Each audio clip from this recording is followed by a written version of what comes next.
5 unsexy success habits nobody talks about, but every high performer does. What if I told you that everything you see about success on social media is a lie?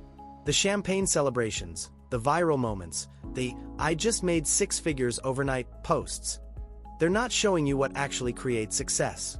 Because while everyone's chasing the highlight reel, there are 5 boring, unsexy habits that actual high performers do every single day. And habit number 3? It's so mundane that most people would rather quit than do it consistently. Stick around because I'm about to expose the reality of success that no guru wants to talk about. Hey everyone! Before we dive in, let me ask you something.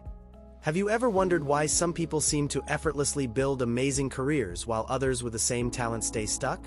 I've been studying high performers for years, startup founders, creative entrepreneurs, freelancers who've built incredible careers from scratch. And here's what I discovered. The difference isn't talent, luck, or even opportunity. It's the stuff they do when nobody's watching. If you're building something unconventional, whether that's a side hustle, a creative career, or your own business, this video is for you. And if you want more real talk about what success actually looks like, hit that subscribe button because we're about to get brutally honest. Today, I'm sharing 5 habits that won't get you likes on Instagram, but they will change your life. Let's dive in. Habit 1. Relentless preparation. Relentless preparation without immediate payoff. Picture this. It's 2 a.m. Everyone else is sleeping, but there's someone reading industry reports that might never matter. Practicing a pitch for an audience that doesn't exist yet. Building something with no guarantee anyone will care. I know a startup founder who spent 8 months wireframing an app. 8 months. No fanfare, no day in my life content. Just endless iterations. When she finally launched, it felt overnight to everyone else. But those 8 months, that's where the real magic happened. Here's what's wild. We live in a culture that celebrates instant results, but preparation is the ultimate delayed gratification play. The freelancer building sample portfolios before they have clients. The YouTuber editing videos for an audience of 0. The consultant studying their niche until they become the expert. Quick question. What's something you are preparing for right now that feels pointless? Drop it in the comments because I guarantee someone else needs to hear that they're not alone in doing the boring work. But preparation is just the beginning. Habit number 2 is where most people's discomfort really kicks in. Habit number 2. Following up. Following up, even when it's awkward as hell. Raise your hand if you've ever written a follow-up email and then stared at it for 20 minutes before hitting send. Yeah, me too. Because following up feels pushy, desperate, annoying. But here's the truth bomb. Your career will change the day you get comfortable with being temporarily uncomfortable. I watched a designer get rejected by their dream client. Harsh rejection. But instead of disappearing, they sent the most gracious follow-up I've ever seen. Just a simple, "Thank you for your time. I learned a lot from the process." 6 months later, that same client came back with a project that was perfect for this designer. Why? Because they remembered the professionalism, the grace under pressure. Here's the follow-up framework that actually works. Acknowledge the outcome, even if it's rejection. Add value or gratitude. Leave the door open without being pushy. Stay top of mind without being annoying. Think about it. The podcast host who thanks every guest gets referrals. The freelancer who follows up after pitches builds trust. The entrepreneur who stays connected creates opportunities. Look, I'm not going to lie. This still makes me uncomfortable sometimes. But comfort zones are where dreams go to die. Comment below. Who's someone you should follow up with but haven't because it feels awkward? Maybe it's time to send that message. Habit number 3. Boring consistency. Habit 3, and this is the one that separates dreamers from achievers. Doing the boring stuff consistently. We're talking about budgeting, time blocking, naming files properly, updating content calendars. The stuff that makes your creative friends physically recoil. But here's what I learned. Boring systems create creative freedom. The structure is what makes the magic possible. Take the YouTuber who uploads every Monday, Wednesday, Friday, no matter what. No matter if they're sick, uninspired, or dealing with life drama. That reliability. Over time, it attracts subscribers, sponsors, and actual income.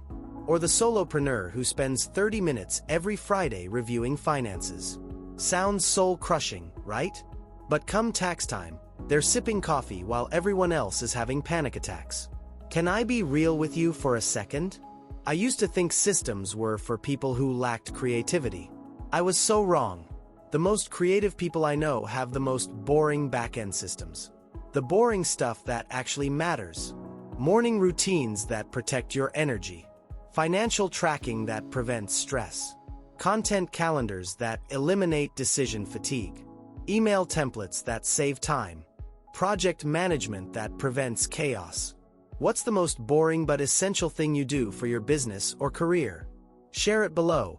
Let's normalize the unsexy side of success. Now, if boring consistency is hard, habit 4 requires something even more challenging. Swallowing your ego. Number 4. Seeking and using feedback. Habit 4. Asking for feedback and actually using it.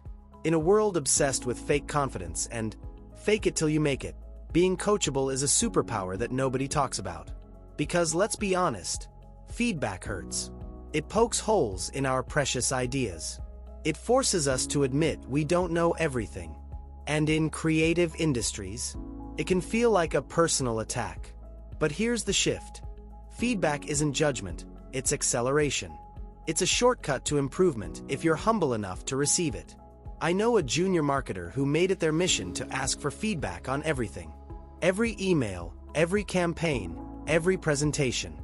While their peers were protecting their egos, this person was collecting intel. 6 months later, they were promoted ahead of people with more experience. Why? Because they improved faster than anyone else.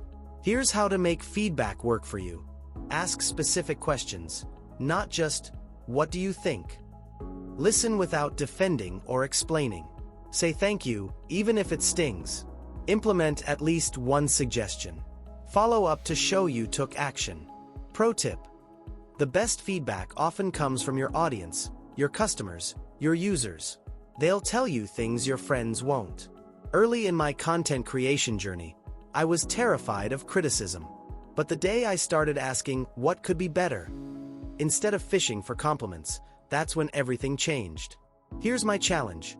This week, ask someone you respect for honest feedback on something you're working on. Then, and this is crucial, actually implement their suggestion. Comment below what you're going to ask feedback on. Habit number 5. Strategic no. Habit 5 might be the hardest one. Saying no to stay focused. When you're building from scratch, every opportunity feels like it could be the one. A collaboration here, a new platform there, a side project that looks exciting.